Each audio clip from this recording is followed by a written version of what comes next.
చాలా రోజుల తర్వాత అయితే వర్షాలు అయితే పడడం మొదలయ్యాయి. 3 రోజులుగా కంటిన్యూస్గా వర్షం పడడంతో నాట్లు అయితే జోరందుకున్నాయి.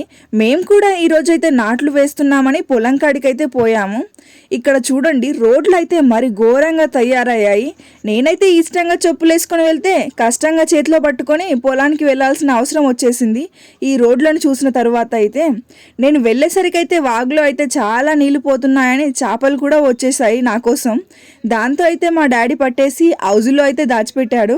ఇంక ఇక్కడ మా తమ్ముడు అయితే హౌజ్లో ఉన్న నీళ్ళన్నీ తీసేసి వాటిని తీసుకెళ్ళమని నాకు చెప్తున్నాడు ఇంటికి.